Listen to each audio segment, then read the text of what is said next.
बांके बिहारी लाल की प्रत्यक्ष वांगमयी प्रतिमूर्ति श्रीमद् भागवत महापुराण परम प्रेमी श्रोत वृंद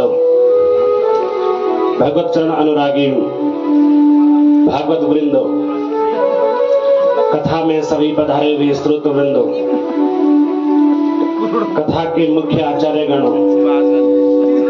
सभी गंधर्व वृंद माता अनुसुया के चरित्र को चरित्रार्थ करने वाली मातृशक्ति आदरणीय पिताजी तुल्य वृद्धजन छोटे बाल गोपाल समान छोटे बाल गोपाल एवं कथा के लिए जो पधार रहे हैं दूर दूर के गांवों से जो पधारे हुए हैं एवं जहां जहां तक माइक के माध्यम से मेरी व्यासपीठ से आवाज पहुंच रही हो वहां तक के जीवों के हृदय में विराजमान गोविंद के चरणों में मेरा व्यासपीठ से हार्दिक वंदन अभिनंदन और जय जय श्री राधे। अनंत सौभाग्य की बात है सजनों, साक्षात देवभूमि कल कल निनादिनी मां अलकनंदा मंदाकिनी के तट पर श्री गंगेश्वर महादेव जी के श्री चरणों में राजबगठे गांव के चमुला परिवार के द्वारा अपने पितरों की सदगति सदमोक्ष की कामना के लिए सुंदर से श्रीमद् भागवत कथा ज्ञान यज्ञ का आयोजन हमारे सन्मुख प्रस्तुत हुआ है, जिसका आज चतुर्थ दिवस में हम सब प्रवेश कर रहे हैं। आइए 2 मिनट भगवान का नाम संकीर्तन करेंगे, तदुपरांत भगवान की कथा में हम प्रवेश करेंगे। हर सांस में हूँ सुमिरन तेरा, हर सांस में हूँ सुमिरन तेरा, यूं बीत जाए न जीवन मेरा, यूं बीत जाए न जीवन मेरा, यूं बीत जाए न जीवन मेरा, यूं बीत जाए न जीवन मेरा। सब लोग हाथालों में सेवा करेंगे।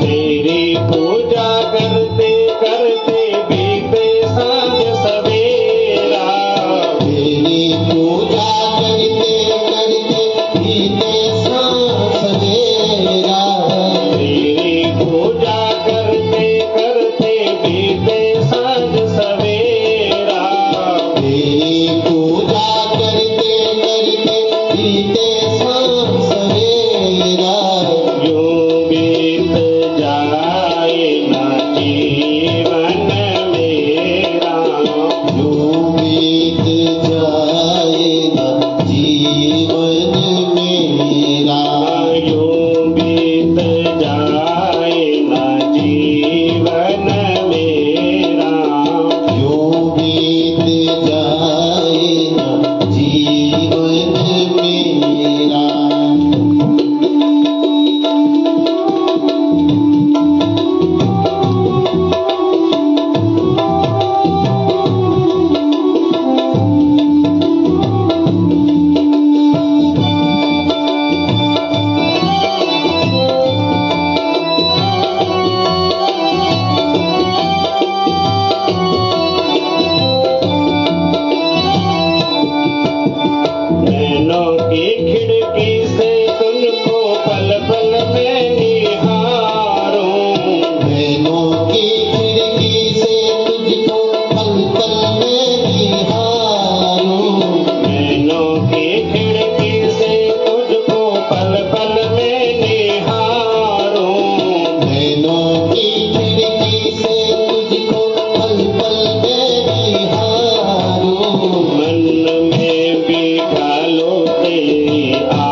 मेरा यूं बीत जाए ना जीवन मेरा, यूं बीत जाए ना जीवन मेरा, यूं बीत जाए ना जीवन मेरा। बोले भक्तवत्सल भगवान की, श्रीमद्भागवत महापुराण की, व्यास जी महाराज की, सुखदेव जी महाराज की। नमः पार्वती पतये, हर हर महादेव। सज्जनों, बड़ी सुंदर से नैमिषारण्य क्षेत्र में सोनक आदि 88,000 संतजों को सूत जी महाराज बड़ी सुंदर सी कथा सुना रहे हैं। और यही कथा गंगा नदी के किनारे सुखताल में सुखदेव जी राजर्षि परीक्षित को कथा सुना रहे हैं। सुखदेव जी कहते हैं, राजन, मनुस्तु शतरूपायं तिस्रा कन्याश्च जग्गिरे, आकुतिर्देवहूतिश्च प्रसूतिरित विस्तृतम्। मैंने तुम्हें कल सुंदर सी कथा सुनाई। मनु महाराज के वंश का वर्णन मैंने कराया तुम्हें कि मनु महाराज की 3 पुत्रियां हुई, आकुति, देवहूति और प्रसूति, जिसमें से देवहूति का विवाह कर्दम ऋषि के साथ हुआ, जिनके यहाँ भगवान कपिल का प्रादुर्भाव हुआ। अब जो है मनु महाराज की दूसरी पुत्री आकुति का विवाह रुचि प्रजापति के साथ हुआ, और इन्हीं की तीसरी पुत्री है कौन? प्रसूति। और प्रसूति माता का विवाह दक्ष प्रजापति के साथ हुआ। इनके 2 पुत्र हैं, प्रियव्रत और उत्तानपाद। उत्तानपाद की हैं 2 पत्नियां, सुनीति और सुरुचि। बड़ी पत्नी का नाम है सुनीति। सुष्टुर नीति यस्य सह सुनीति। सुंदर सा बालक है ध्रुव, छोटा सा बालक। और इधर जो दूसरी पत्नी है सज्जनों, सुरुचि, उसका अच्छा छोटा सा बालक, क्या नाम है? उत्तम। छोटे से बालक ध्रुव ने भगवान की भक्ति की 6 महीने में, और सुंदर से भगवान ने दर्शन दिए छोटे से बालक ध्रुव को। ध्रुव ने बड़ी सुंदर सी स्तुति की प्रभु की कि योऽन्तः प्रविश्य मम वाम चमिमां प्रसूप्तां संजीवयत्यखिल शक्तिधरा स्वधाम्नम् अन्याश्च हस्तचरणं श्रवणात्वगादीन् प्राणानमो भगवते पुरुषाय तुभ्यं। बड़ी सुंदर सी स्तुति की सज्जनों। सुंदर सा राजकाज संभाला। ध्रुवस्य चोत्कलः पुत्रं पितरी प्रस्थिते वनं सर्वभौमा श्रियं नैनं दधिराजासनं पितुः। ध्रुव का सुंदर सा पुत्र है, नाम है उत्कल। बड़ा सुंदर ध्रुव ने राज्य किया सज्जनों। इसी बीच में ब्रह्मा जी ने मृत्यु देवी को उत्पन्न किया। पहले क्या होता था, ब्रह्मा जी ने अनेक प्रकार की सृष्टि की उत्पत्ति करी, और फिर केवल उत्पत्ति हो रही है, मर तो कोई नहीं रहा है ना। अब ब्रह्मा जी ने मृत्यु देवी को उत्पन्न किया। कहा, पुत्री सुनो, एक काम करो, तुम्हारा काम है लोगों को मारना उनकी आयु के अनुसार। अब क्या हुआ, मृत्यु देवी आदेश पाकर के ब्रह्मा जी का अब चली गई। इस लोक, जिस लोक में हम लोग रहते हैं, इसका नाम क्या है? मृत्यु लोक। और जो मनुष्य इस मृत्यु लोक में आया, उसको मृत्यु को स्वीकार करना ही पड़ता है। आया है सो जाएगा राजा रंग फकीर, कि कोई सिंहासन चढ़ चला, कोई बंधा जंजीर। इस संसार में जो भी आया है सबको जाना है सज्जनों। क्या राजा, क्या रंग, क्या फकीर, क्या ब्राह्मण, क्षत्रिय, वैश्य, शूद्र, जीव, जंतु, वनस्पति, जो भी इस मृत्यु लोक में आया, एक न एक दिन उसको अवश्य जाना है। और मृत्यु देवी आदेश पा करके सीधे चली गई।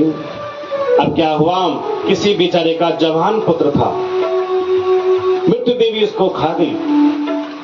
किसी बेचारे की जवान नई नवेली दुल्हन, भरी उम्र में मृत्यु देवी उनको खा गई।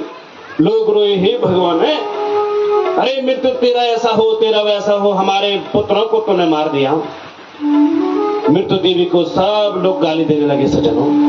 अब शब्द कहने लगे। मृत्यु देवी रोते रोते गई ब्रह्मा जी के पास। बोले, ब्रह्मा जी, आपने मुझे क्या करने के लिए कह दिया? मैं जहां भी जाती हूं तो मैं जो है, लोग मुझे गाली देते हैं।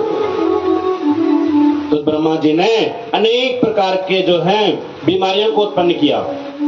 टीबी, हैजा, मलेरिया, चेचक, जितने भी बीमारियां हैं, ये भी ब्रह्मा की ही संतानें हैं, ब्रह्मा जी के द्वारा दी गई बीमारियां।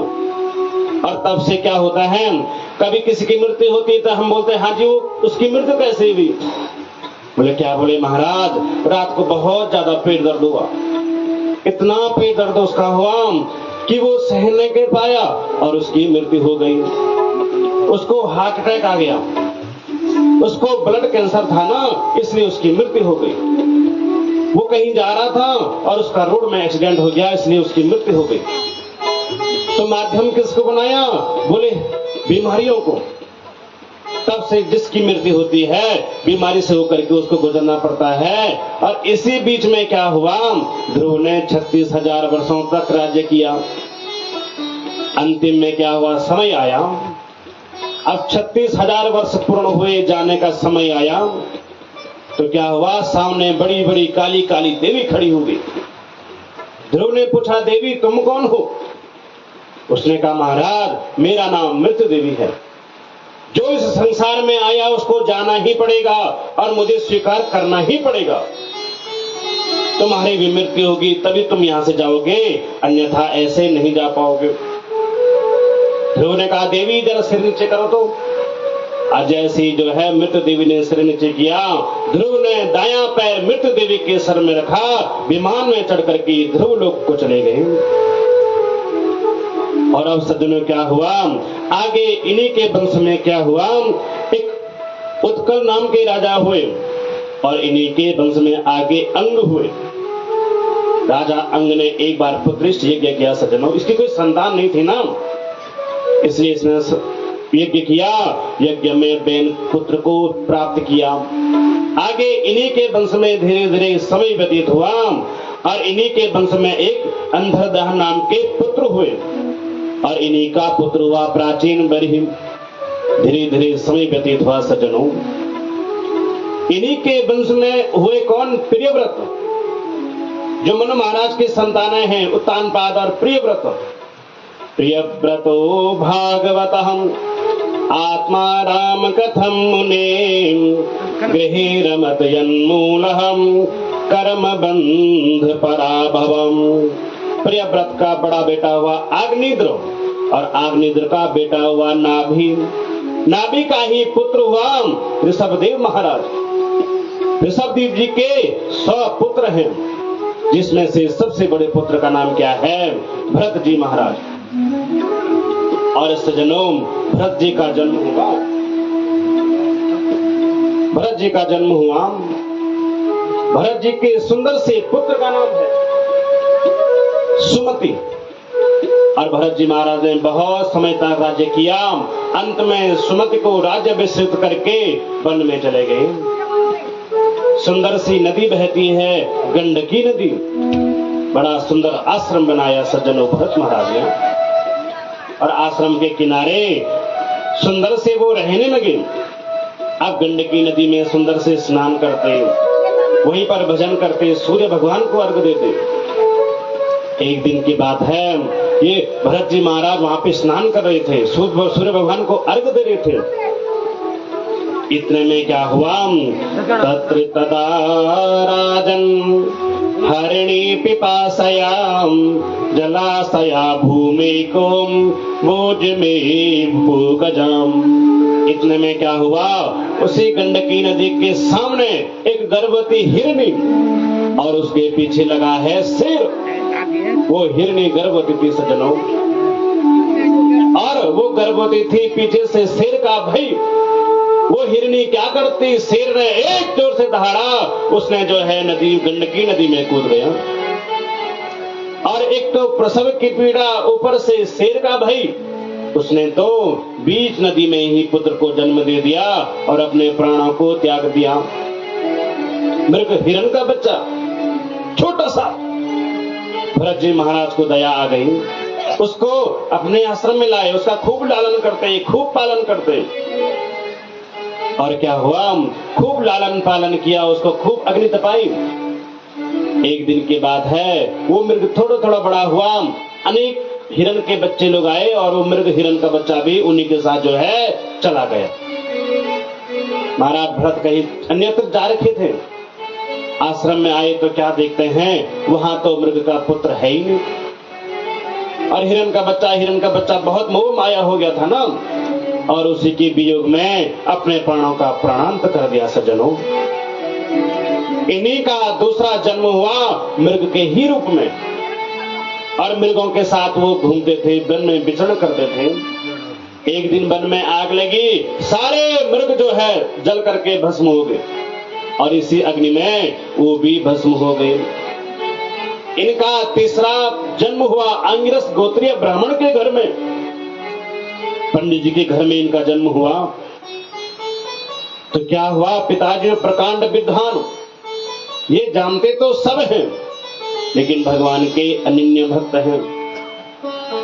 इनकी जन्मपत्री बताती है कि ये तो बहुत बड़े विद्वान होंगे, बहुत बड़े ये जो हैं प्रकांड विद्वान होंगे, ज्योतिष के प्रखर विद्वान, लेकिन इसकी हरकतें बताती है ये तो बिल्कुल जड़ है। इसलिए नाम क्या रख दिया, जड़ भरत। नाम हो गया जड़ भरत। अब काम कुछ नहीं करते, बस दिन भर भगवान का नाम स्मरण करते रहते हैं।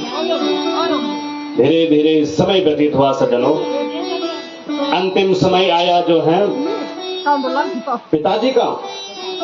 पिताजी ने मरते मरते जो है पुत्रों को बुलाया। 4 पुत्र थे ना, इसमें से सबसे छोटे पुत्र थे भरत, जड़ भरत। सभी पुत्रों को बुलाया, सुनो तुम जो है इसको, ये बिल्कुल बहुत सीधा है, इसकी तुम देखभाल करना। और पिताजी का प्राणांत हो गया सज्जनों, पिताजी चले गए। धीरे धीरे समय व्यतीत हुआ, कुछ समय तो सब भाइयों ने उसको अपने साथ में रखा, लेकिन काम का ना दुश्मन अनाज का।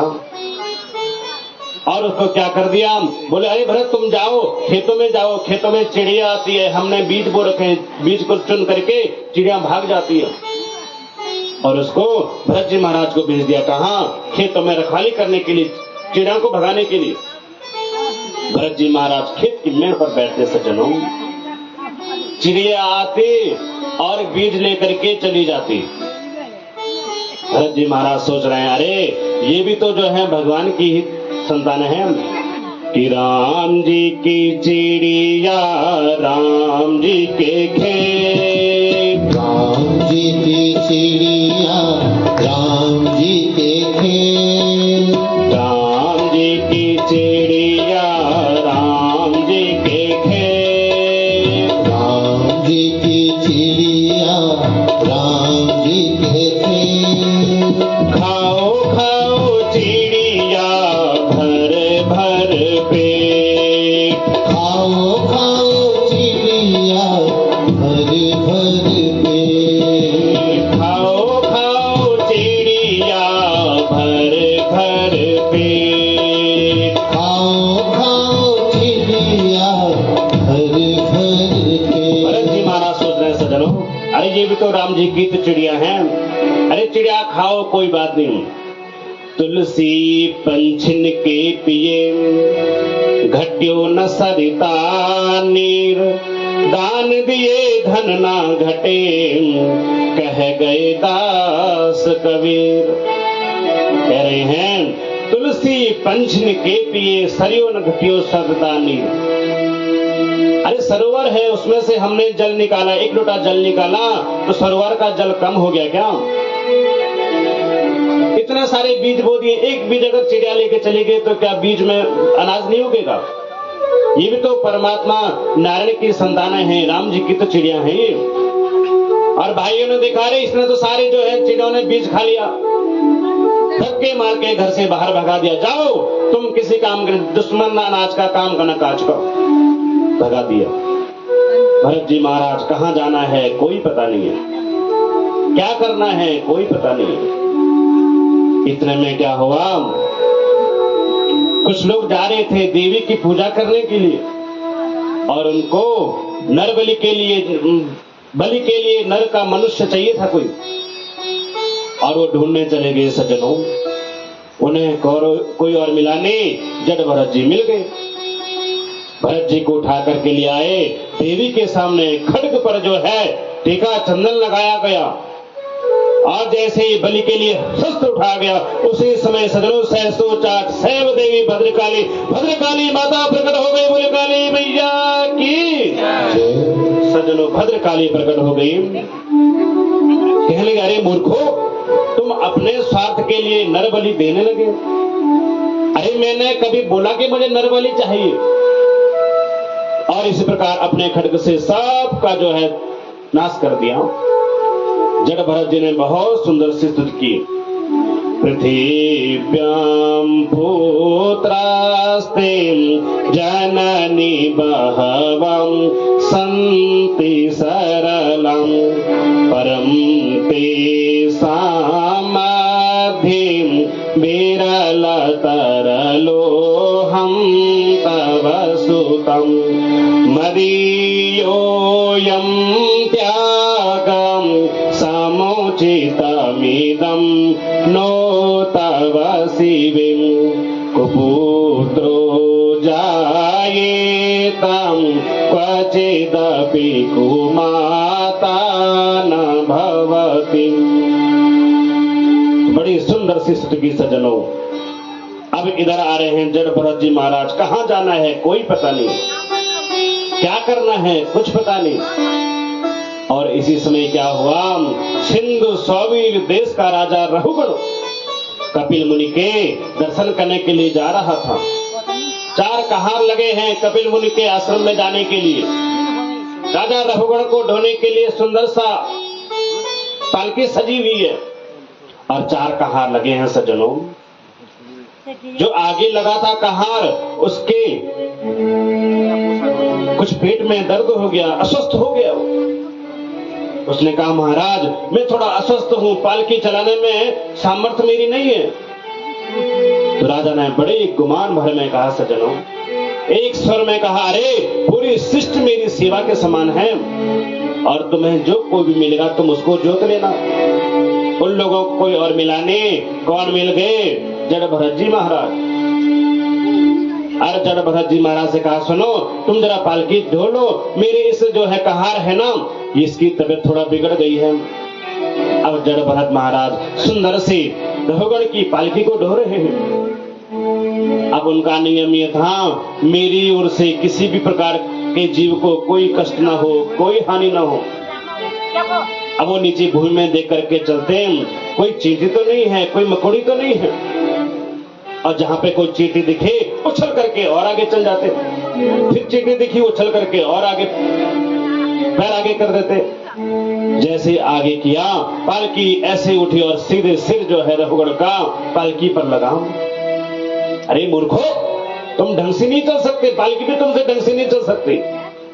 सारे कहार ने कहा महाराज हम तो ठीक जा रहे हैं, लेकिन ये आगे लगा है ना, ये यही गड़बड़ कर रहा है, उछल उछल के चल रहा है जिससे आपका सर पालकी पर लग रहा है। इतना जब सुना रहुगण ने कहने लगे अरे मैं तुम्हें इतनी बार समझा रहा हूं लेकिन तुम तो सुन ही नहीं रहे हो। तुम तो मृत आत्मा के जैसे हो, मरे हुए शरीर के जैसे हो जिसपे चेतना नहीं, प्राण नहीं है, तो सुनेगा कहां से? मैं तुम्हें बार बार कह रहा हूं कि तुम पालकी ढंग से चलाओ, तुमसे पालकी नहीं चलती। जड़ भरत महाराज ने सोचा आज मुझे जो है बोलना ही पड़ेगा, इसको मुझे उपदेश देना ही पड़ेगा। कि रहु गणित तपसा नयाति न छंदसा नैव जलाग्नि सूर्य। बहुत सुंदर सा उपदेश दिया कि अकोविदः कोविद वेद वादन वदस्यथो नापि विदां वरिष्ठम् न सूर्यो हि व्यवहारमेनन् तत्त्वावमरसेन सहा मनन्ति। बड़ा सुंदर सा जो है जड़ भरत महाराज ने रहुगण को उपदेश दिया। और सुखदेव जी कहते हैं राजन, अब मैं तुम्हें सुंदर सी सृष्टि का वर्णन कराता हूं। जिस लोक में हम हैं इसका नाम है मृत्यु लोक। इसके 7 लोक नीचे 7 लोक ऊपर 14 भुवन हैं। अतल वितल सुतल तलातल रसातल पाताल जो है ये 7 लोक नीचे के हैं। और भू भुव स्व जना तप महा 7 लोक ये ऊपर के हैं। 4 दिशा है, मुख्यतः 10 दिशा है, लेकिन उसमें से मुख्य 4 दिशा है। पूर्व दिशा, पश्चिम, उत्तर और दक्षिण। और दक्षिण दिशा में 28 प्रकार के नरक हैं। तामिश्र, अंधतामिश्र, रौरव, महारौरव, कुंभीपा, कालसूत्र, असिपत्रवन इत्यादि 10 नरक हैं। और जो भी जैसे कर्म करता है उसको वैसे फल की प्राप्ति होती है।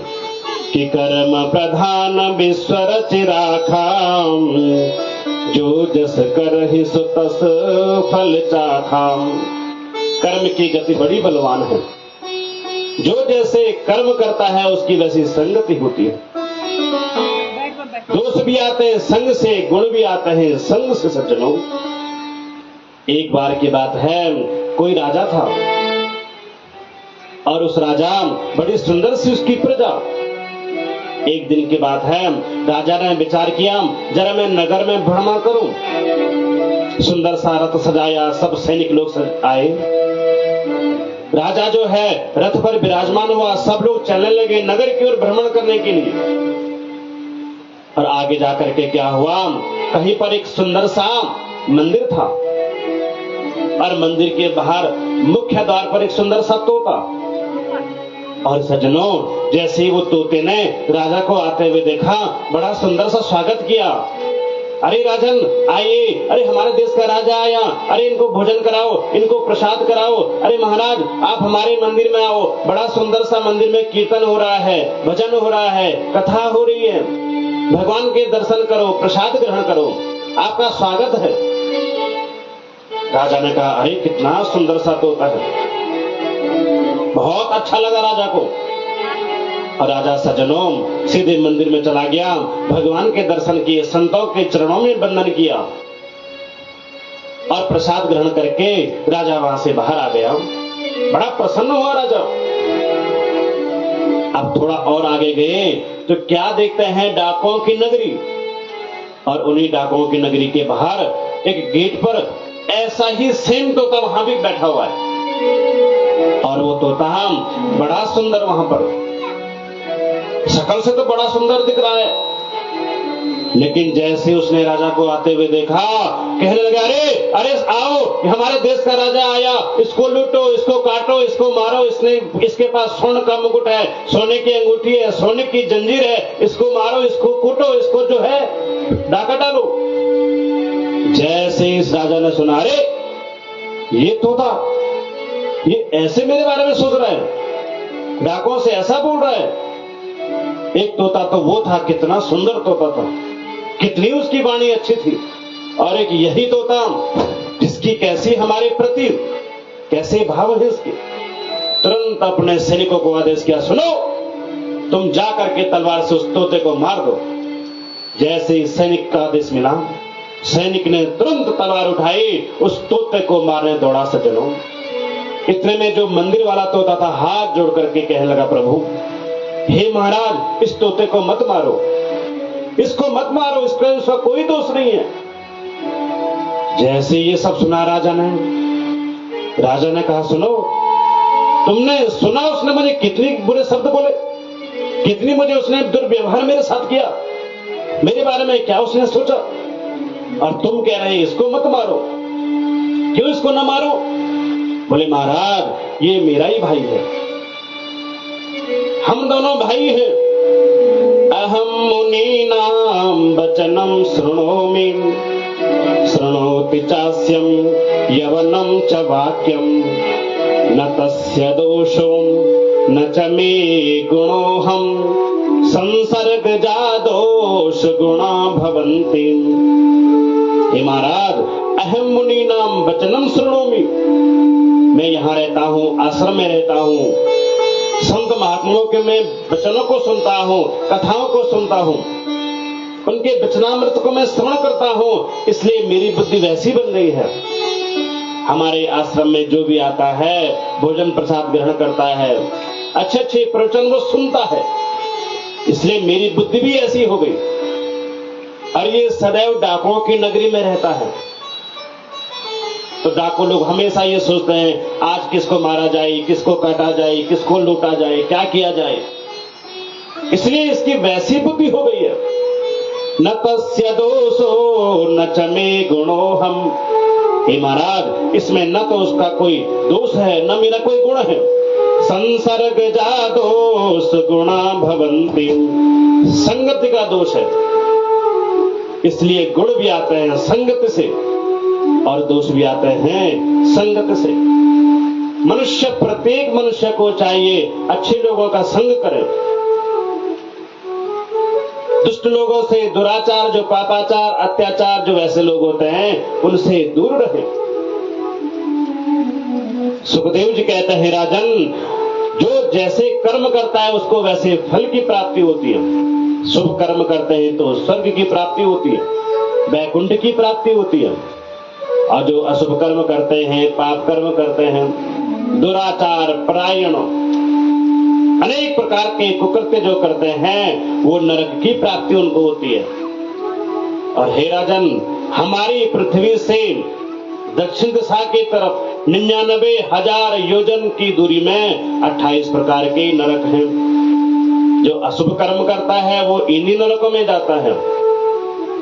और अंतिम समय जिसने भगवान का नाम ले लिया, उसको लेने के लिए वैकुंठ से भगवान विष्णु के पास आ जाते हैं कि कान्य कुब्जे द्विजः कश्चित् दासीपति अजामिलाम् नाम्ना नष्ट सदाचारो दास्या संसर्ग दूषिताम्।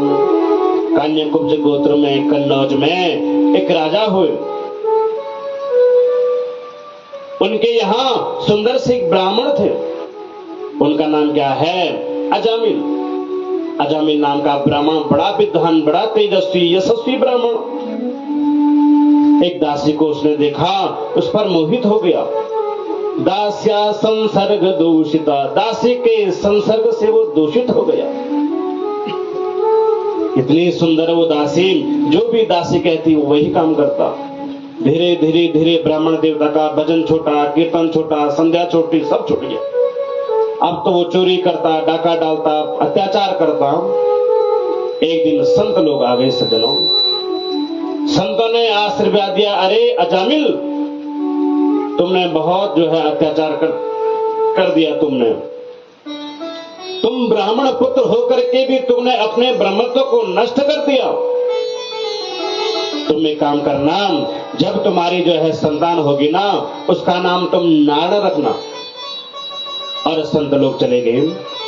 धीरे धीरे समय व्यतीत हुआ सज्जनों, अंतिम समय आया अजामिल का। छोटे से बालक का नाम था नारायण। और दूरे क्रीडन नासक्तम पुत्रम नारायणाहयम प्लावितेन स्वरोणैचैम राजुहावा कुलेन्द्रियम। यमराज के जूतों को सामने देखा, लाल लाल जिनके नेत्र हैं, इतना बड़ा विकराल स्वरूप यमराज के दूतों का।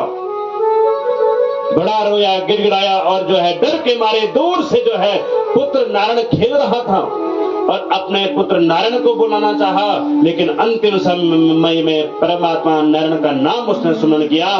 भगवान विष्णु के पार्षद आकर के और नारायण वो अजामिल का सुंदर से उद्धार हुआ। बोले श्री भक्त वत्सल भगवान की।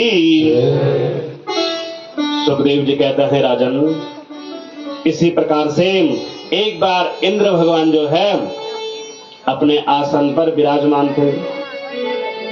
अनेक प्रकार की अप्सराएं उनकी खूब सेवा करी थी। देवराज इंद्र और इनके यहां देवगुरु बृहस्पति आ गए। देवगुरु बृहस्पति आए, लेकिन इंद्र तो मदमस्त हो रखा था और देवगुरु बृहस्पति को जो है आसन नहीं दिया, जल नहीं दिया, स्वागत नहीं किया इंद्र ने। जैसे ही गुरु देवता बृहस्पति देवता आए, उन्होंने देखा इंद्र अपने राज्य में बड़ा मदमस्त हो रखा है। अरे इनका गुरु में यहां आया और ये आज स्वर्ग का राजा है इंद्र, तो हमारी कृपा के द्वारा है। मैंने इसको आशीर्वाद दिया, तब जाकर के ये राजा इंद्र बना, और आज मुझे भूल गया। गुरु को वंदन नहीं किया, गुरु इनके द्वार पर आया तो इसने आदर सत्कार कुछ नहीं किया, श्राप दे दिया, जा तो लक्ष्मी से हीन हो जा। और देवगुरु बृहस्पति सज्जनों चले गए। इंद्र ने जैसे ही श्राप सुना, गुरु जी को वंदन करना चाहिए, गुरुदेव तो है नहीं, गुरु जी तो चले गए। बहुत रोया गिर, क्या करूं, गुरु ने मुझे लक्ष्मी से हीन होने का श्राप दे दिया। वो सीधे चले गए सज्जनों ब्रह्मा जी के पास। ब्रह्मा जी से वंदन किया इंद्र ने, कहा ब्रह्मदेव, देवगुरु बृहस्पति रुष्ट हो गए, उन्होंने मुझे लक्ष्मी से हीन होने का श्राप दे दिया, क्या किया जाए।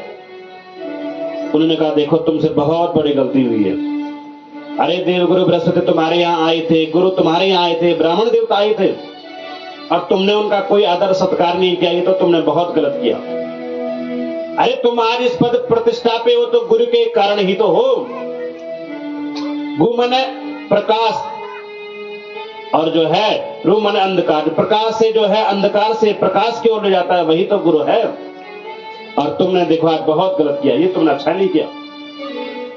तुम्हें माफी मांगनी चाहिए, गुरु जी से माफी मांगनी चाहिए। अपने तुम्हारे यहां आए थे, तुम्हें उनका आदर सत्कार करना चाहिए था, लेकिन तुमसे बहुत बड़ी भूल हो गई। एक काम करो, अब तुम जो है त्वष्टा ऋषि हैं और उनका पुत्र है त्रिसरा, जिसके 3 सिर हैं, उनको तुम गुरु बनाओ और गुरु बना करके उनसे कहो यज्ञ करो, और यज्ञ करेंगे सुंदर से देवता प्रकट होंगे। पहले जमाने में ऐसा होता था, जब यज्ञ करते थे ना तो अग्नि देवता की नाम की आहुति डाली, अग्नि देवता प्रकट, वरुण देवता के नाम की आहुति डाली तो वरुण देवता प्रकट। जिस किसी देवता की आहुति डालते थे वो देवता प्रकट हो जाता था। अब चले गए कौन, इंद्र सीधे त्रिसरा के पास, चरणों में वंदन किया, बोले गुरुदेव आपको मेरे यहां यज्ञ करना है, और गुरुदेव बृहस्पति को आहुति डाल करके वो सामने प्रकट होंगे, मैं उनसे माफी मांगूंगा कि मुझसे बहुत बड़ी भूल हो गई, मुझे माफ कर दो। और सज्जनों ये त्रिसरा राक्षस कुल का था और सुंदर से यज्ञ हो रहा है। इसने सोचा देवताओं के नाम की आहुति डालूंगा तो देवता बलवान हो जाएंगे, बृहस्पति के नाम का आहुति डालूंगा तो देवगुरु बृहस्पति आ जाएंगे, इसको इसका राज्य वापस मिल जाएगा, तो बलवान तो हो जाएंगे ना। इसलिए आराम से बोलता, राक्षसों की आहुति भी वो डालता रहता। ओम नमुचे स्वाहम बल से स्वाहम, ऐसे ऐसे करके ओम ब्रह्मदेवाय नमः, ओम गुरुदेवाय नमः आहुति डालता। इधर जो है इंद्र ने सुना, इनको मैंने अपना पुरोहित बनाया, अपना आचार्य यहां पर बनाया, और ये राक्षसों के नाम की आहुति डाल रहे हैं। तुरंत फरसा लिया, उसके सिर को काट दिया। ये लो, एक तो गुरु को जो है अपमान कर दिया था, अब गुरु की हत्या भी लग गई। तो इंद्र ने उसी ब्रह्म हत्या को 4 भागों में बांटा कि भूमि स्त्रुर्यजग्राहम खात पूरेण नैवम इरीणम ब्रह्म हत्यायाम रूपम भूमो प्रदस्यते। 4 भागों में बांटा इंद्र ने। पहला भाग दिया पृथ्वी को, जो पृथ्वी बंजर भूमि होती है। जैसे हम लोग कहते हैं ना, कई खेत हैं, खलियान हैं, तो किसी भूमि में, किसी खेत में तो बहुत अच्छा अन्न उपजता है, हरी भरी धान होती है, बहुत ज्यादा सुंदर सा अनाज होता है उस खेत में। और कोई कोई खेत ऐसे होते हैं जहां बिल्कुल भी अनाज नहीं होता, बंजर भूमि होती है। कभी कभी हम भूमि में जो है घर बनाते हैं, तो हम कहते हैं भाई जब से हमने ये घर बनाया ना तब से मुझे बहुत अच्छा लगा, बहुत आनंद की अनुभूति अपने घर में मुझे हुई। सुंदर से बड़ी पुत्री का विवाह हुआ, सुंदर से नाती पोते, घर में मांगलिक कार्यक्रम सब सकुशल से बहुत अच्छा हुआ मुझे ये घर में। और कभी कभी हम बोलते हैं जब से मैंने घर बनाया तब से ये परेशान, कभी ये बीमारी है, कभी वो बीमारी है, कभी कुछ हो रहा, कभी कुछ हो रहा है। शायद मेरी जो जगह है ना वो ठीक नहीं है, जो भूमि है ना ये भूमि ठीक नहीं है। तो वही भूमि जो बंजर भूमि होती है, जो सफल भूमि नहीं होती है, वही कौन है? ब्रह्म हत्या। इंद्र ने ब्रह्म हत्या दूसरा स्थान दिया वृक्षों को। जो वृक्षों में गोंद होता ना, गोंद, वो किसी काम का नहीं होता है। जैसे आड़ू के पेड़ होते हैं तो उसमें गोंद निकलता है, तो वही क्या है? ब्रह्म हत्या। इंद्र ने ब्रह्म हत्या तीसरा भाग जल को दिया। बरसात के टाइम पे हम देखते हैं गदिराता बड़ा जो है, इतना सारा जब भीषण बारिश होती है तब जो है इतनी बड़ी भीषण बारिश में अनेक प्रकार के उफान आते हैं नदियों में, नालों में। तो नाले कब तक है? कुछ समय, जैसी बारिश बंद हो गई नाले भी बंद हो गए। कभी कभी हम जैसे ऐसे गदेरे देखते हैं जो बिल्कुल इतना गंदा गदेरा, इतना गंदा जल उसमें न पीने के योग्य है न कुछ करने के योग्य है। तो वो स्थान वो क्या है? वही ब्रह्म हत्या है। इंद्र ने ब्रह्म हत्या का चौथा भाग स्त्रियों को दिया। मासिक धर्म में जब स्त्रियां अशुद्ध रहती हैं वही क्या है? ब्रह्म हत्या है। अब क्या हुआ सज्जनों, जब उन्होंने ये सब किया तो त्वष्टा को बड़ा बुरा लगा। अरे इंद्र ने मेरे पुत्र का गला ही काट दिया, अब जिस जो है गले काटा उस मुख से तीतर उत्पन्न हुई, तीतर। बड़ा बुरा लगा सज्जनों त्वष्टा को। त्वष्टा ने एक ऐसा यज्ञ किया, मैं एक ऐसा यज्ञ करूंगा जिसमें से पुत्र उत्पन्न होगा, और वो किसको मारेगा? इंद्र को मारेगा। और मंत्र बोल रहे थे त्वष्टा ऋषि, मंत्र गलत हो गया। पुत्र उत्पन्न करना चाह रहे थे जो किसको मारे? इंद्र को मारे, और मंत्र का उच्चारण गलत हो गया। ऐसा पुत्र उत्पन्न हुआ जो इंद्र के हाथों मरे, और उसमें से एक असुर निकला। क्या नाम है? वृत्रासुर। उसने चारों ओर हाहाकार मचा दिया, जो है चारों ओर देवता लोग को इधर भाग रहे हैं उधर भाग रहे हैं, सब देवताओं में खलबली मच दी। उसने हाहाकार मचा दिया पूरी तीनों लोकों में। सब लोग दौड़ करके गए ब्रह्मा जी के पास, बोले महाराज हे ब्रह्मा जी, वृत्रासुर ने चारों ओर हाहाकार मचा दिया, कैसे इससे निवारण होगा? ब्रह्मा जी ने कहा देखो, दधीच ऋषि तपस्या कर रहे हैं, उनकी अस्थियों से यदि वज्र बनाया जाए और उस वज्र से इंद्र जो है प्रहार करेगा तो ही वृत्रासुर का उद्धार होगा। और सज्जनों ऐसा ही हुआ।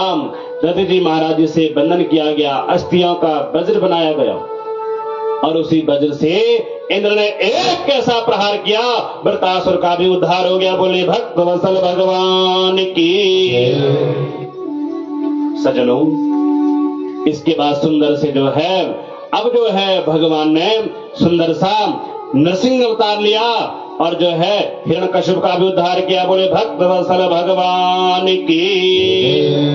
अब सूर्य जी कहते हैं ऋषियों, इसी प्रकार क्या हुआ आगे की बात बता रहे हैं सुखदेव स्वामी। बोले राजन, एक बार की बात है, देवराज इंद्र जो है भ्रमण करने के लिए अपने ऐरावत नाम के हाथी पर विराजमान थे, और भ्रमण करते करते जा रहे हैं। इतने में क्या हुआ, एक उर्वशी नाम की अप्सरा भी नृत्य कर रही है, और उसी समय क्या हो गया, दुर्वासा ऋषि वहां आ गए। जैसे ही दुर्वासा ऋषि आए, उर्वशी ने अपने गले की माला सज्जनों दुर्वासा ऋषि को पहना दी, और दुर्वासा ऋषि ने कहा अरे हमारे यहाँ देवराज इंद्र, देवताओं के राजा हैं इंद्र, और यहाँ आए हैं, कुछ थानी माला निकाली और वही इंद्र को पहना दिया। इंद्र ने जैसे माला पहने, इंद्र ने वही माला निकाल करके अपने हाथी के गले में पहना दी, और हाथी तो हाथी जानवर ठहरा। उसने माला को ऐसे मुंह से खा लिया और पैर के नीचे कुचल लिया। दुर्वासा ऋषि को बड़ा क्रोध आया। अरे मूर्ख, मैंने तुम्हारा सम्मान किया, तुम्हें सम्मान पूर्वक आदर पूर्वक माला पहनाई और तुमने मेरी प्रसादी का अपमान किया। जा, तू लक्ष्मी से हीन हो जा। और श्राप देकर के दुर्वासा ऋषि वहां से चले गई। अब इधर क्या है, देव गुरु कौन है? बृहस्पति। और देवताओं के गुरु कौन है? शुक्राचार्य जी महाराज। और शुक्राचार्य जी का एक परम प्रिय भक्त है, क्या नाम है? बलि। और बलि से कहा शुक्राचार्य ने, अरे बलि, ये बहुत बड़ा मौका है। अब तो तुमने सुना कि दुर्वासा ऋषि ने इंद्र को श्राप दे दिया और वो स्वर्गहार बैठा है। तुम तुरंत स्वर्ग पर चढ़ाई कर लो, तुम जो है तीनों लोक का विजेता हो जाएंगे तुम। और शुक्राचार्य जी से आप वो जो है आशीर्वाद लेकर के बलि सीधे कहां चला गया? स्वर्ग लोक। त्रिलोक विजेता कौन है? राजा बलि। इंद्र महाराज ने जब ये देखा कि सारे जो है असुरों ने मेरे राज्य पर आक्रमण कर दिया है, मेरा राज्य मुझसे छीन लिया है, तो सज्जनों क्या हो गया? सीधे चले गए ब्रह्मा जी के पास। रोते रोते सारे देवी देवता चले गए, बोले राक्षसों ने बड़ा आतंक मचा दिया। शुक्राचार्य जी की आज्ञा का पालन करते हुए बलि जो है राजा बन गया। आज त्रिलोक विजेता राजा बलि, हमसे हमारा राज्य वापस दिला दो। तो उन्होंने कहा, तुम जो है आपस में सलाह मशवरा करो और सलाह मशवरा करके तुम जो है समुद्र मंथन करो और समुद्र मंथन से अमृत निकलेगा, तुम उस अमृत का पान करना। बता दिया जो है। अब सब लोगों ने सलाह मशवरा करी और सुंदर से मदरांचल पर्वत को उठाने लगे। लेकिन इतना भारी वो मदरांचल पर्वत सज्जनों, कौन उठा पाएगा? उसी समय भगवान ने अजीत अवतार लिया। बोले भक्त वत्सल भगवान की। अजीत भगवान ने मदरांचल पर्वत को उठाया, समुद्र में रखा, तो वो जो मदरांचल पर्वत नीचे समुद्र में जा रहा है। उसी समय भगवान ने जो है कच्छप अवतार का। बोले कच्छप भगवान की। कच्छप भगवान ने मदरांचल पर्वत को अपने पीठ पर विराजमान किया। सज्जनों, शेषनाग को जो है मथनी बनाई गई। एक तरफ जो है दैत्य राक्षस लोग लगे और एक तरफ देवता लोग।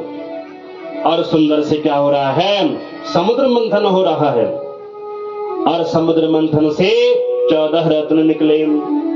लक्ष्मी कौस्तुभ पारिजातक सुराम धनवंतरी चंद्रमाम धैनो काम दुधासुरासुर गजाम ब्रह्मादिदेवांगनाम अश्वा सप्तमुखम श्रुतम हरिधुनुम शंखामृतम चाम्बुदेम रत्नानीति चतुर्दशा प्रतिदिनम कुर्यो सदा मंगलम। 14 रत्न निकले सज्जनों। सर्वप्रथम हलाहल विष निकला और विष निकला, लेकिन सबने क्या किया? विष का करे क्या? कौन इसको पान करेगा? तो सुंदर से भगवान भोलेनाथ का स्मरण किया। सभी लोगों ने ध्याये नित्यम महेशम रजतगिरिनिभम चारुचंद्रावतंसम रत्नाकल्पोजलंगम पशुमर्गवराम भीतिहस्तं प्रसन्नं पद्मासीनं समन्तास्तं वरगणैर् व्याघ्रकीर्तिं वसानं विश्वाबन्धं विश्वबीजं निखिलभयहरं पंचभक्तं त्रिनेत्रं। हे प्रभु, आप ही पंचभक्त हैं, आप ही के त्रिनेत्र हैं। आप जो है इस विष को स्वीकार करें। भगवान ने सज्जनों उस विष को अपने पिया और अपने कंठ में धारण किया, इसलिए भगवान का नाम नीलकंठ हो गया। बोले नीलकंठ भगवान की। उस विष से भगवान का कंठ नीला हो गया, इसलिए भगवान भोलेनाथ का एक नाम है नीलकंठ महादेव। अब समय आया उसमें से दूसरा रत्न निकला कामधेनु गाय, और कामधेनु गाय को ऋषियों को दे दी गई। उसी समुद्र मंथन से उच्चेश्वर नाम का घोड़ा निकला, और यही घोड़ा राजा बलि को दे दिया गया। ऐरावत नाम का हाथी निकला, ऐरावत नाम के हाथी को इंद्र को दे दिया गया। कौस्तुभ मणि निकली, उस कौस्तुभ मणि को जो है अजित भगवान ने धारण कर लिया।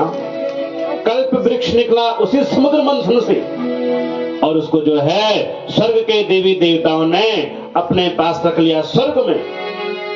और इस कल्प वृक्ष के नीचे जो भी बैठता, जो भी किसी भी मनोकामना से मन को स्मरण करता, वो इच्छा उसकी जरूर पूर्ण होती।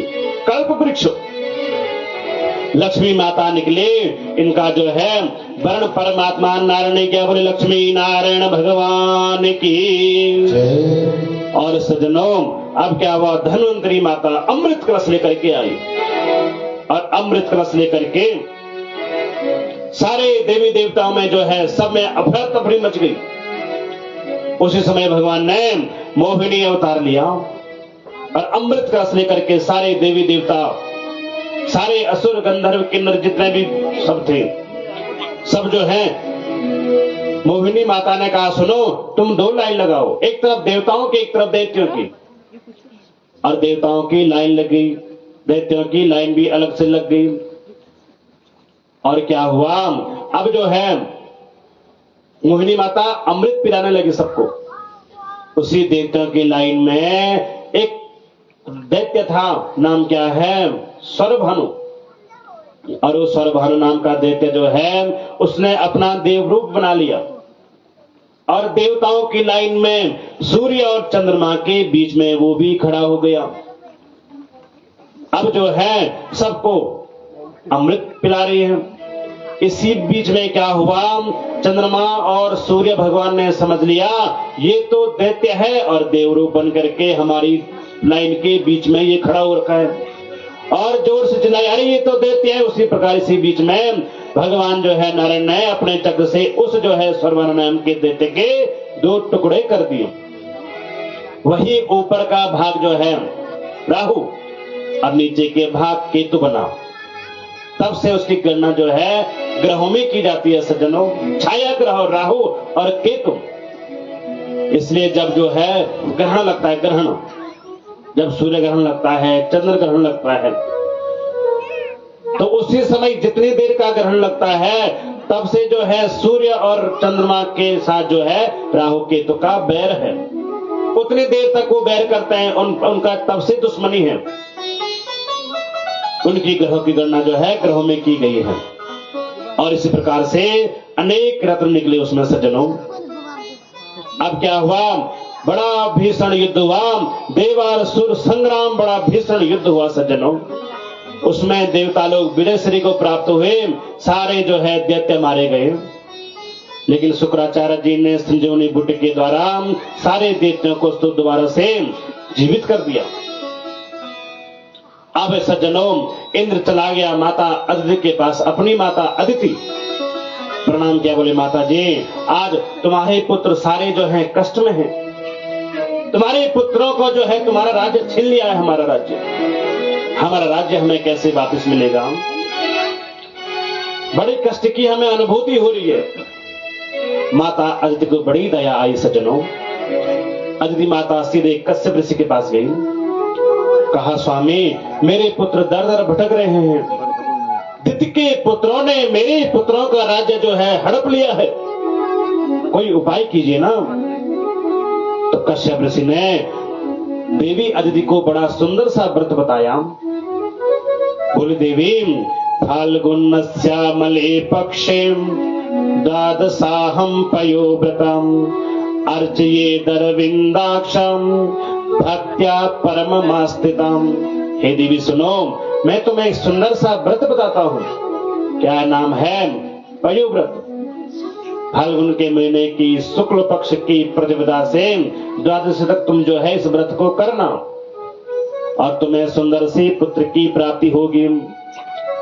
और माता अदिति ने बड़ा सुंदर सा व्रत किया, और समय आया धीरे धीरे समय व्यतीत हुआ कि यज्ञ से यज्ञ पुरुषाम च्युत तीर्थ पादम तीर्थाश्रवः श्रवण मंगल नाम ध्येयम आपन्न लोक प्रजिनो दशमे दध्यादम समना प्रदेश भगवान नसिदीन नाथम। समय आया धीरे धीरे और क्या हुआ, भाद्रपद का महीना शुक्ल पक्ष श्रवण नक्षत्र द्वादशी तिथि और अभिजीत मूत्र में मेरे प्रभु वामन का प्राकट्य हुआ। बोले वामन भगवान की। वामन भगवान, छोटे से वामन भगवान, माता अदिति के यहाँ सुंदर सा प्राकट्य हुआ। 52 अंगुल के बराबर जिनका शरीर है, छोटे छोटे प्रभु, बड़े सुंदर देख करके सूर्य भगवान ने बड़े सुंदर प्रसन्न होकर के गायत्री मंत्र उनको प्रदान कराया। पृथ्वी माता ने मृग का आछन छोटे से बालक को लगा दिया। माता अदिति ने कौपीन पहना दी। ब्रह्मा जी ने कमंडलू पकड़ा दिया। सप्त ऋषियों ने उसका आसन दे दिया छोटे से वामन भगवान को। सरस्वती माता ने रुद्राक्ष की माला पहना दी। कुबेर भगवान ने भिक्षा का पात्र दे दिया और बृहस्पति देव ने सुंदर सा यज्ञोपवीत संस्कार कर दिया छोटे से वामन भगवान का। अब वामन भगवान जा रहे हैं सज्जनों, नर्मदा नदी के किनारे राजा बलि बहुत सारा बड़ा अनुष्ठान कर रहे हैं, यज्ञ कर रहे हैं, सबको दान दे रहे हैं, दक्षिणा दे रहे हैं। और जैसे ही राजा बलि ने क्या देखा, सामने से छोटे छोटे बालक ब्राह्मण आ रहा है। जैसे देखा तो क्या देखते हैं, द्वितीय इव भास्कर हो, दूसरे सूर्य के समान चमक रहे हैं आज। और हाथ जोड़ करके प्रणाम किया। स्वागतम ते नमस्तुभ्यं ब्रह्मा ही करवामतिम ब्रह्मर्षियं तकः साक्षान् मयोचावर पर बुधम। प्रभु आपका स्वागत है। आप सूर्य देव तो नहीं है, चंद्रमा तो नहीं है, कुबेर तो नहीं है, आप इंद्र तो नहीं है जो भेष बदल करके मेरी परीक्षा लेने के लिए आए हैं। आप बताओ तो सही, आप कौन है? मैं त्रिलोक विजेता राजा बलि, मैंने यहाँ पे यज्ञ किया है, अनुष्ठान किया है। सारे ब्राह्मण लोग मेरे यहाँ आते हैं, मैं उनको भोजन कराता हूँ, दक्षिणा देता हूँ। आप अपने छोटे से मुख से बोलो तो सही, आपको क्या चाहिए? आपको बोलने में विलंब होगा, मैं देने में देरी नहीं करूंगा। आप बोलो तो सही, आपको क्या चाहिए? कि कांचनम गुणबद्ध धाम मृष्टम तथा न पेयूत वा विप्रकन्यान कि ग्रामान समृद्धान तुरस्तान गजन्वाम स्यातस्तहंतम तमसी प्रसीदतम। गाय आपको गान में दे दो, 2-4 गांव आपको दान में दे दो। आप बोलो तो सही, आपको क्या चाहिए? विप्र कन्या से आपका विवाह करा दो। आप अपने छोटे से मुख से बोलो तो सही प्रभु, आपको क्या चाहिए? छोटे छोटे वामन भगवान ने कहा, अगर तुम मुझे देना ही चाहते हो तस्मात् त्रीणि पदान्येवं वृणे त्वद्वर्षभात् एतावदेव जिज्ञास्यं वित्तम यावत् प्रयोजनम। हे बलि, यदि तुम देना ही चाहते हो तो तस्मात् त्रीणि पदान्येवं, केवल 3 पग भूमि मुझे दे दो। मुझे ना तो 4 पग चाहिए, न 5 पग चाहिए, केवल 3 पग भूमि। यदि देना ही चाहते हो तो। पास में शुक्राचार्य जी खड़े थे। शुक्राचार्य जी समझ गए कुछ तो गड़बड़ है। मन में ध्यान लगाया तो समझ गए, ये तो साक्षात विष्णु है, वामन के रूप में यहां आया है। और तुरंत राजा बलि का हाथ पकड़ करके किनारे पर लेके गए।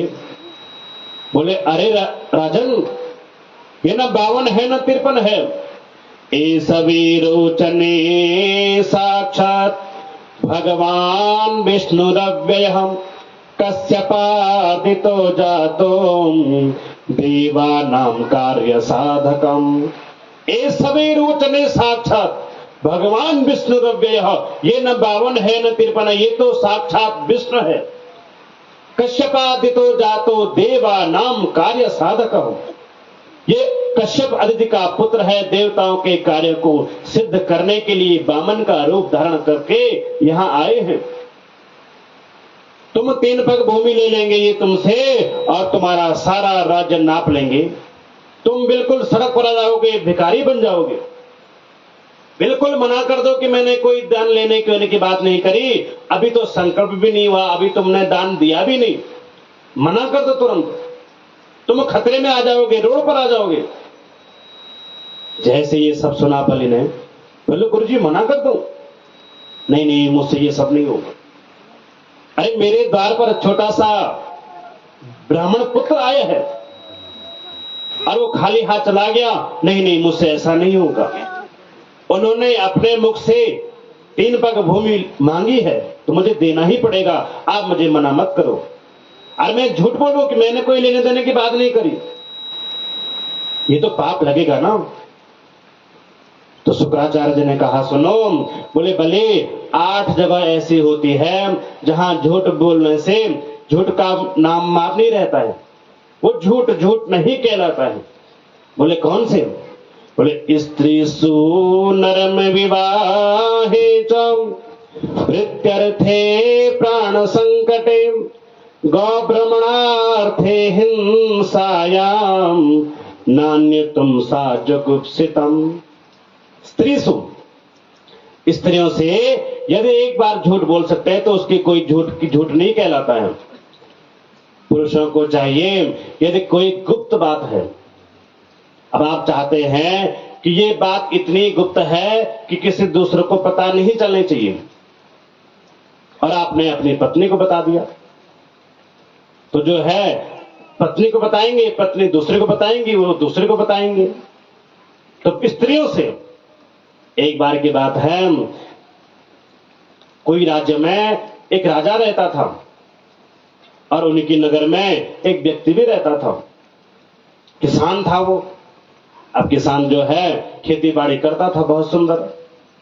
एक बार की बात है, उसने अपना खेत जोता, बहुत सारा धान उसमें बोया।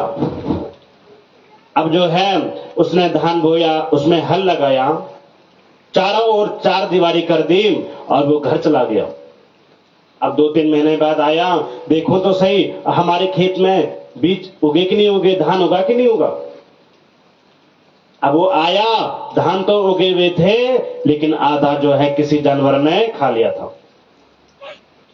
अब उसने इधर उधर देखा तो जो 4 दीवारें उसने करी थी वो तो सब सही सलामत थी, कहीं से दीवार टूटी भी नहीं, कहां से कोई जानवर आने का कोई रास्ता भी नहीं है, दीवार सही सलामत है। तो जानवर आया कौन, खाया किसने होगा? आधा खेत तो खा रखा है पूरा धान। अब क्या हुआ, दूसरे दिन वो फिर आया, उसने देखा जहां तक जो धान जो है जानवर ने खाया था उसे और आगे तक खा रखा है। अरे ऐसे करते करते करते वो जीव तो है पूरे धान को खा लेगा। उसने कहा मैं देखता हूं, आज मैं यही रुकता हूं, देखता हूं कौन जानवर है और मेरे खेत को नुकसान पहुंचा रहा है। और क्या हुआ सज्जनों, वो दिन भर वहीं रहा, कोई भी नहीं आया, कोई जानवर आया ही नहीं। वो समझ गया हो न हो जानवर दिन में तो नहीं आता होगा, हो न हो जानवर कब आता हो, रात को आता हो। अब उसने क्या किया, शाम को भोजन भजन किया घर में और कहां आ गया, अपने खेत में। अब जो है एक वृक्ष के नीचे वो बैठ गया, ताक लगा के रखा, कब कोई जानवर आएगा तो मैं उसको मारूंगा, खूब मारूंगा उसको। और क्या हुआ, रात्रि वो वहां पर जो है टकटकी लगा करके देख रहा था कौन आता है, कौन हमारे खेतों को नुकसान पहुंचाता है। और क्या हुआ सज्जनों, ठीक 11 बजे ही होंगे, इतने में क्या हुआ, आकाश मार्ग से एक हाथी आया और हाथी निकल करके धीरे धीरे धीरे करके कहां उतर गया, खेत में। अब वो खेत जो है चरने लगा, उसको इतना बड़ा क्रोध आया, अरे यही वो हाथी है जो मेरे खेतों को नुकसान पहुंचाता है। उसने एक डंडा लिया, जोर से मारने दौड़ा हाथी को, हाथी तो दौड़ने लगा आगे, उसने डंडा छोड़ा, उसकी पूंछ पकड़ ली, किसको मैं आज छोड़ूंगा नहीं, पूंछ पकड़ लिया इसको मैं छोड़ूंगा नहीं, इसको मार दूंगा मैं। और हाथी का पूंछ पकड़ा, हाथी ऊपर आसमान में उड़ने लगा। अब उसने पूंछ पकड़ी थी तो हाथी तो चला गया आसमान में। अब उसने सोचा कि मैं पूंछ को छोड़ूंगा तो मैं कहां नीचे गिर जाऊंगा, मेरी तो चटनी बन जाएगी नीचे गिर करके। उसने क्या किया, पूंछ पकड़ के रखा। अब हाथी जो है सीधे आकाश मार्ग में चला गया और कहां पहुंच गया, वो स्वर्ग में। अब वो हाथी जब स्वर्ग में पहुंचा, उसने जो है हाथी का पूंछ छोड़ा तो उसने देखा, अरे कितना सुंदर सा स्वर्ग है। आज तक तो मैंने जो है किताबें में पढ़ा था, लोगों के मुख से सुना था कि स्वर्ग किसको बोलते हैं, सुंदर सी अप्सराएं हैं, सुंदर से वृक्ष हैं, फल लगे हुए, सब सुंदर, बहुत अच्छा, जिसका नाम ही स्वर्ग है, कल्प वृक्ष है वहां। और उसने क्या किया, जब ये सब दिखा तो बड़ा प्रसन्न हुआ सज्जनों, लेकिन मोह माया, अरे मेरी पत्नी नीचे रह गई, अरे मेरे बेटा तो नीचे ही रह गया। अपने बच्चों से मैं कितना प्यार करता, अगर वो भी मेरे साथ यहां आते ना तो स्वर्ग का वो भी सुख भोगते, लेकिन क्या करें, पुत्र तो नीचे रह गया, पत्नी तो नीचे रह गई मेरी। अब क्या हुआ, दूसरे दिन सायंकालीन फिर हाथी ने कहा आना था, नीचे आना था उसी टाइम। तो उसने भी झट से करके हाथी का पूंछ पकड़ा और हाथी के साथ वो कहां आ गया, नीचे खेत में आ गया। और वो पूंछ छोड़ा और सीधे कहां चला गया, घर में। उसकी पत्नी ने कहा, स्वामी तुम कल रात कहां थे? अरे मैंने पूरे नगर में ढूंढा आपको, सारे गांव में ढूंढा, आप कहीं मिले नहीं, कहां चले गए थे? बोला, अरे देवी मैं तुम्हें बताऊंगा तो, लेकिन किसी को बताएगी तो नहीं? बोले नहीं नहीं मैं नहीं बताऊंगा किसी को, चिंता मत करो, बना नहीं तो बता देगी। बोले अरे स्वामी मैं क्यों बताऊंगा किसी को, मैं नहीं बताऊंगा किसी को, आपको मुझे विश्वास नहीं है? बोले ना विश्वास है पर ध्यान रखें किसी को बताना नहीं। बोले हाँ ठीक है। अब शाम के समय पे चूल्हे में रोटी बना रहे हैं, पति पत्नी अगल बगल बैठे हैं, बच्चे भोजन कर रहे हैं सभी लोग। अब क्या हुआ, बोले स्वामी तुमने बताया नहीं तुम कहां गए थे? अब जब तक पूछा नहीं, जब तक जो है पेट में खुजली हो रही थी कि कब ये बताएंगे। अब पति ने बोला, देवी देखो बताना मत किसी को। बोले ना नहीं बताऊंगा। बोला देवी मैं कल खेत में गया था और वहां हाथी आया, हाथी के साथ में कहां चला गया, स्वर्ग में। और देवी वहां पे मैंने कितना सुंदर से स्वर्ग देखा, अरे अप्सराएं हैं वहां, सुंदर सा जो है कल्प वृक्ष है, चारों ओर हरा भरा बहुत सुंदर स्वर्ग। लेकिन मैं तुमसे बड़ा प्रेम करता हूं देवी, छोटे बालक की मुझे याद आई, पुत्री की मुझे याद आई, मेरा मन हुआ मैं तो यहां स्वर्ग का उपभोग कर रहा हूं, लेकिन मेरे पुत्र मेरे बच्चे मेरी पत्नी नीचे रह गई। और तुम एक काम करना, आज शाम को तैयार रहना। कहां जाना है? स्वर्ग जाना है, तुम तैयार रहना। अब मैंने वहां तो सुंदर स्वर्ग में देखा, मैंने अप्सराएं देखी, अब ऐसे मैले वस्त्र पहन के थोड़ी जाते हैं, कपड़ों को धो लेना, सुंदर सा प्रेस कर लेना, स्वच्छ बन करके जाएंगे, क्योंकि वहां इंद्र लोग रहते हैं, वहां पे जो है अप्सराएं रहती है। अब वो हमें देखेंगे तो क्या बोलेंगे, कहां से आए ये गवारे से? और वो चला गया। अब पत्नी बड़ी खुश है, कहां जाना है शाम को? स्वर्ग जाना है, बड़ी प्रसन्न हो रखी है। अब उसने अलमारी खोली, सारे जो है वस्त्र कपड़े वगैरह थे, सब जो है आज धोने जाना है, कहां? स्वर्ग जाना है शाम को। अब आजकल तो सबके घरों में नल आ गए, बाथरूम में नल आ गए, सबके घरों में, लेकिन पहले ऐसे होता था, कहीं घर से गांव से बड़ी दूर एक धारा होता था, धारा, सारे गांव के लोग वहीं आते थे कपड़े धोने के लिए, जल भरने के लिए, सब गांव के लोग आते थे। अब उसने भी 2-3 बाल्टियां खूब सारे जो है स्वर्ग जाने की तैयारी करनी है, कपड़े कुपड़े सब रख दिए, जा रही कहां? धारे पे। अब वहां पहले से 2-3 औरतें गांव की, अब सब कपड़े धो रही हैं। अब वो बिल्कुल मौन है, हे भगवान मेरे मुंह से निकल ना जाए, हे भगवान कहीं मैं बोल ना दूं, हे भगवान कहीं निकल ना जाए, ना नहीं बोलो किसी को नहीं।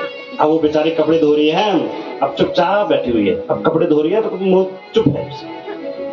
अब बगल वाली पड़ोसी ने कहा, दीदी क्या बात भाई तू बात चुप रही किले?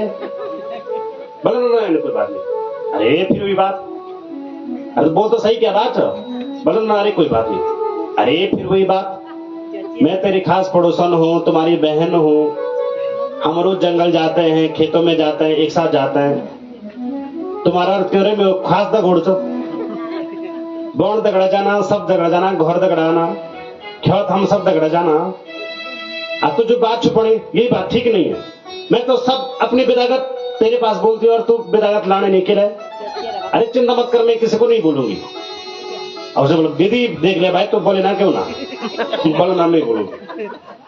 और उसने जो है बोल दिया, अरे कल मेरे पति ना वहां गए थे, स्वर्ग में गए थे और वो हमसे बड़ा प्रेम करते हैं। और आज तो देखो मैं नहाई भी हूँ, बच्चे भी नहाना है, अब मुझे बहुत सारा काम है। और कपड़े लेकर के घर चलेगी धो करके। अब रास्ते में जा रही है, बहुत सारी 3-4 बाल्टियां कपड़े भरी है ना, और लोग भी आ रहे हैं जल भरने के लिए। अब लोग आए और भी महिलाएं आई हैं जल भरने के लिए। रास्ते में मिली तो उन्होंने बात ही नहीं करी। अब वो आई धारे पे, तो उसने कहा क्या बात है दीदी, वो फलाना बारी वाला, वो चुपड़ी बैठी थी, बहुत सारे कपड़े धोए थे, कहीं जा रहे क्या वो? इतने कपड़े तो कभी धोते ही नहीं वो। अरे आज बहुत सारा कपड़ा धोए, यहाँ के बाद। अरे तुझे पता नहीं, वो तो स्वर्ग जा रहे हैं। अरे पर मैंने तुझे बोल दिया, पर तू मत बोला किसी को। अरे मैं क्यों बोलूंगी किसी को भाई। और ऐसे ऐसे ऐसे करके वो बातें कहां फैल गई, पूरा गांव में, पूरे गांव में बातें फैल गई। अब शाम का समय आया, अंधेरा होने वाला है, सब बैग वैग तैयार हो गया, सब जो है पुत्र पुत्री सब तैयार हो गए, कपड़े कोड़े पहन करके। कहां जाना है? स्वर्ग में। अब चले गए कहां? खेत में। अब जैसे खेत में पहुंचे तो क्या देखते हैं, पूरा गांव वहां सब तैयार हो क्या रखे। सारे गांव वाले कहां रखे हैं? खेत में। अपने पुत्र पौत्रों को लेकर के सब पूरा मेला लगा है कि हम भी स्वर्ग जाएंगे आज, और फलाने बारी स्वर्ग जारी बला, सब आ गए। अब जो है जैसे उसने देखा, अरे देवी इन सबको किसने बताया? बोले अरे स्वामी मैंने तो नहीं बोला, पर हंस गई। अरे क्या करें, इसलिए मैं तुझे नहीं बता रहा था कि तूने उनको सबको बता दिया। पर चलो कोई बात नहीं भाई, हाथी ने जाना है स्वर्ग, तो हाथी तो बड़ा मोटा तगड़ा है। अब भाई हमारा किराया भी नहीं लग रहा है, ना पेट्रोल का खर्चा लग रहा है, ना किराया लग रहा है, ना पैसा लग रहा है। कोई बात नहीं, इनका भी भला हो। ठीक है जी। अब शाम का समय जो है, रात्रि में ठीक 11 बजे होंगे। हाथी कहाँ गया? खेत में। अब जो है चले गए तो पूंछ पकड़ लिया किसने? उसी व्यक्ति ने। अब वो हाथी उड़ने लगा सबको देख करके, तो सब जो है एक दूसरे का पैर पैर पकड़ करके पूरी लंबी लाइन लग गई सज्जनों। हाथी कहां जा रहा है? स्वर्ग में। और उसके नीचे पूरे गांव वाले सब एक दूसरे को पकड़ करके लगे हुए, पूरी लंबी लाइन नीचे तक। अब सब बातें कर रहे, देखो आज तो हम जो है स्वर्ग जा रहे हैं। अब स्वर्ग में कैसा होगा, क्या होगा? खाने को मिलेगा वहां, घूमने को मिलेगा वहां, नहाने को मिलेगा वहां, क्या क्या मंदिर हो गए वहां? तो सब लोग अनेक बार बातें कर रहे हैं। अब सब लोगों ने बोला देखो मुझे तो नहीं पता इस बारे में, लेकिन जो सबसे ऊपर जो लगा हुआ है ना उसको पता है, क्योंकि वो पहले वहां जा चुका है। अब एक ने पूछा नीचे से कि वहां फल भी लगते हैं, फल आम भी होते हैं आम। और उसने उससे पूछा कि भाई तुम तो पहले जा चुके हो वहां, तुमने वहां देखा हुआ है पहले, तो तुमने आम भी देखे वहां? उसने बोला हाँ हाँ, अरे वहां सब है भाई, आम के पेड़ हैं, सेब के पेड़ हैं, केले के पेड़ हैं, सब है वहां। चलो सही, बहुत आनंद आएगा। बोले आम कितने बड़े लगते वहां, कितने बड़े आम हैं? अब उसने हाथ से बोला इतने बड़े। और सब जो है कहां गिर गए? नीचे गिर गए, सब नीचे गिर गए सज्जनों। सब का क्या हो गया? राम नाम सत्य। ना तो वो अपनी पत्नी को बताता, न पत्नी अपनी सहेली को बताती, न सहेली पूरे गांव में बोल दी। तो वो सब दोनों पति पत्नी और बच्चे कहां चले जाते? स्वर्ग में। तो स्त्री सुख, बात हृदय अति कोमल। एक बार की बात है सज्जनों, सुंदर सी कथा आती है। कल हमने महाभारत की कथा सुनी। बोले माता कुंती, कुंती माता थी ना, कुंती माता जो है पहले जो है मथुरा के राजा सूरसेन की सुंदर सी पुत्री थी। एक दिन की बात है, इनके जो है मित्र आ गए, कुंती भोज, सूरसेन राजा के मित्र कुंती भोज। और कुंती भोज की कोई संतान नहीं थी सज्जनों। कुंती भोज ने जो है सुंदर सी पुत्री को देखा, प्रथा को, और मित्र सुरसन से कहा, मित्र ये पुत्री मुझे गोद दे। गोद ले लिया साहब। अब क्या हुआ, सूरसेन ने अपनी पुत्री प्रथा को किसको दे दिया, कुंती भोज को दे दिया। कुंती भोज राजा अपने यहाँ लाए छोटी सी बालिका प्रथा को। वहां नाम क्या था, प्रथा, और इधर नाम क्या हो गया, कुंती। कुंती भोज राजा की पुत्री कुंती। एक दिन की बात है, इनके यहाँ दुर्वासा ऋषि आए, और दुर्वासा ऋषि इनके यहाँ जब आए, छोटी सी पुत्री कुंती ने खूब सारी सेवा की, भजन करने के लिए, कीर्तन करने के लिए, संध्या करने के लिए, जप तप करने के लिए उनकी बड़ी सेवा की दुर्वासा ऋषि की। और दुर्वासा ऋषि जब जाने लगे तो दुर्वासा ऋषि ने कहा, अरे पुत्री, तुमने हमारी बहुत अच्छी सेवा की, तुम बोलो सही तुम्हें क्या चाहिए। तो छोटी सी कुंती ने कहा, गुरुजी आपका आशीर्वाद चाहिए और कुछ नहीं चाहिए। बोला, अरे पुत्री, हमारा आशीर्वाद तो है, लेकिन सुनो, मैं एक मंत्र देता हूँ, और तुम्हें जब भी किसी की भी चीज की वस्तु की आवश्यकता पड़ेगी, तुम ये मंत्र बोलना, और जिस देवता की मंत्र बोलोगे देवता प्रकट हो जाएगी, और प्रकट होकर के वो तुम्हें वो चीज प्रदान करेंगे। मंत्र दे दिया और दुर्वासा ऋषि वहां से चली। अब चले गए तो कुंती ने वो ले लिया मंत्र। एक दिन की बात है, छोटी सी बालिका कुंती अपने पिता के यहाँ आंगन में बाहर खेल रही थी, तो क्या देखा, सूर्य भगवान चमक रहे हैं, और सूर्य भगवान जैसे चमक रहे हैं तो मंत्र पढ़ा, सूर्य भगवान को बुलाया, सूर्य भगवान प्रकट हो गए। अरे पुत्री, मांगो क्या चाहिए, आपने हमें बुलाया, बोलो सही तुम्हें क्या चाहिए।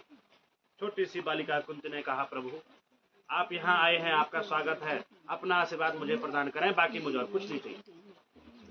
तो सूर्य भगवान ने कहा, पुत्री हम यहाँ आए हैं, आपको जरूर कुछ न कुछ देंगे, ये लो तुम्हें एक छोटा सा पुत्र हम प्रदान करेंगे।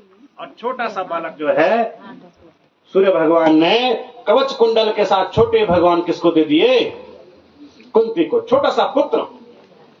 और सूर्य भगवान वहां से चले गए, सूर्य भगवान चले गए।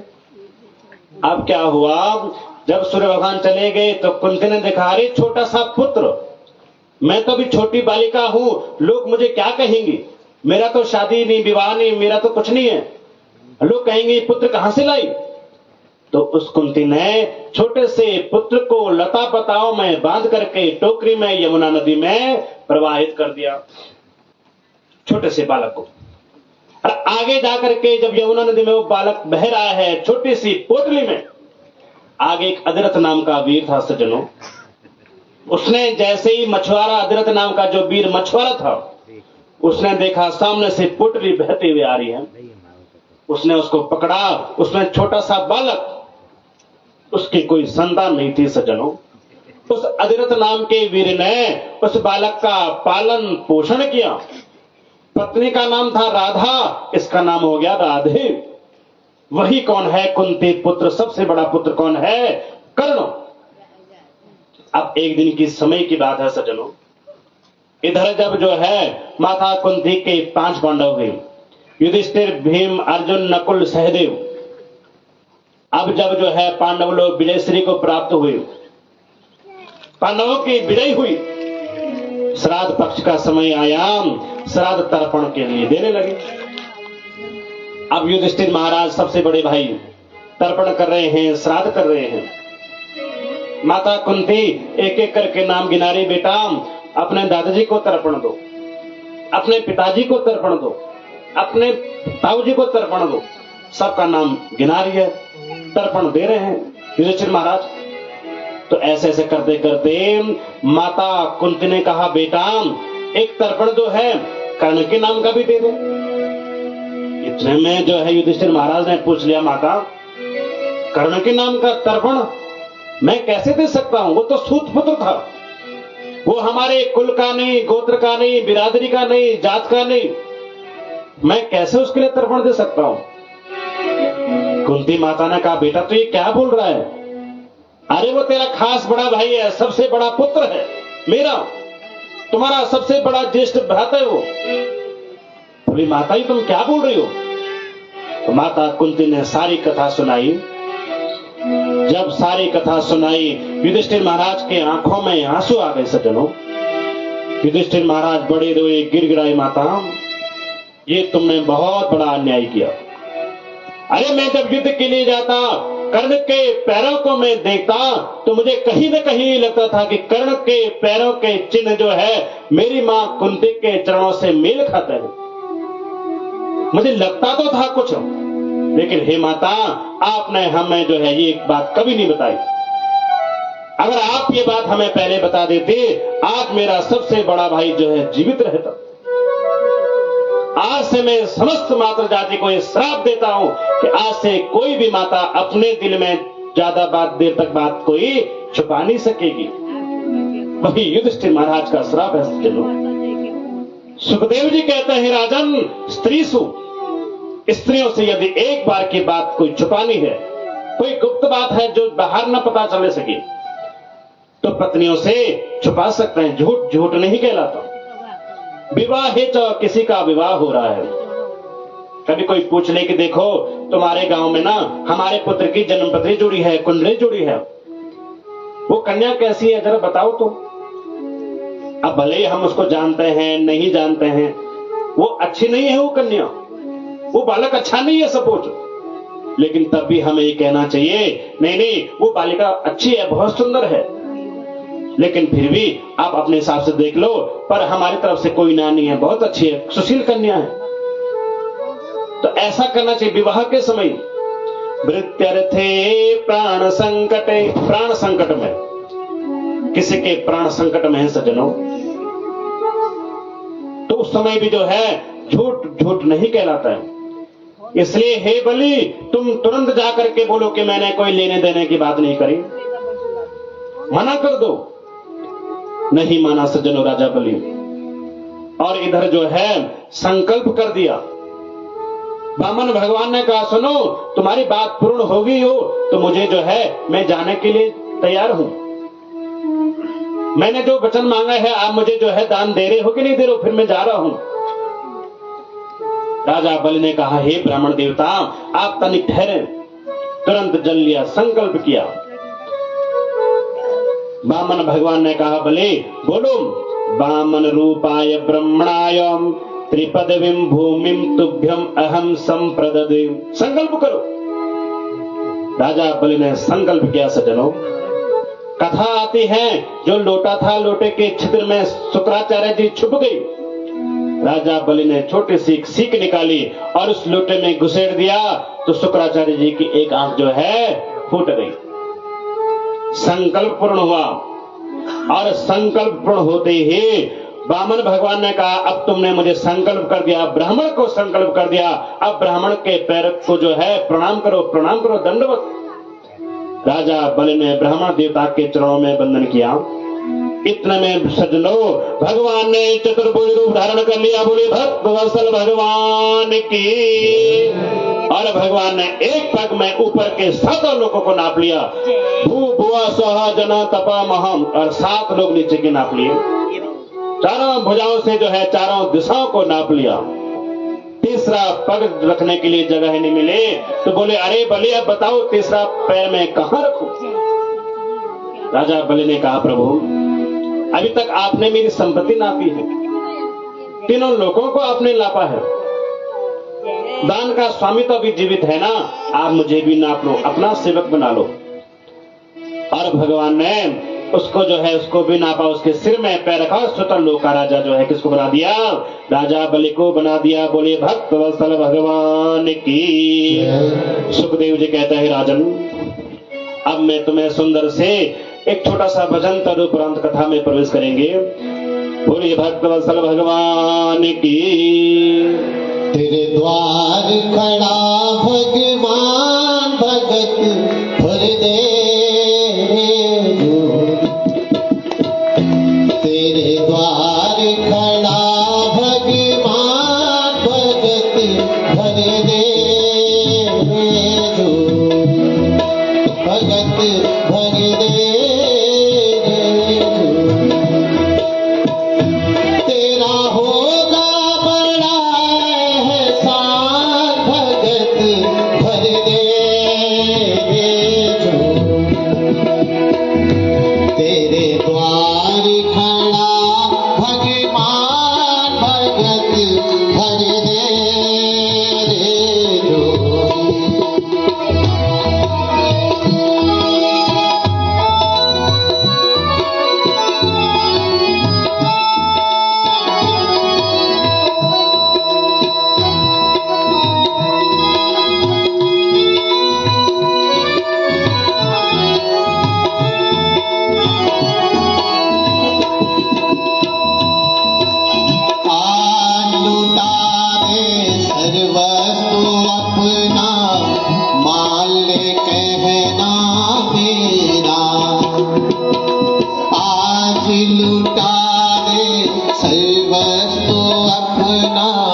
सारी धरती देख ले, डोला गगन है सारा। डोल उठी सारी धरती देख ले, डोला गगन है सारा। भीख मांगने आया है दर पे, जगत का पालनहारा रे, जगत का पालनहारा। तू छोड़ सकल अभिमान, भगत भर दे झोली। तेरे द्वार खड़ा भगवान, भगत भर दे झोली। बोले भक्त वत्सल भगवान की, श्रीमद् भागवत महापुराण की। तो सज्जनों, इसी प्रकार से जो है वामन भगवान ने जो है इंद्र का राज्य जो है वापस दिलाया और दोबारा से इंद्र को जो है राजा बना दिया। इधर जो है राजा बलि को स्वतंत्रों का राजा बना दिया।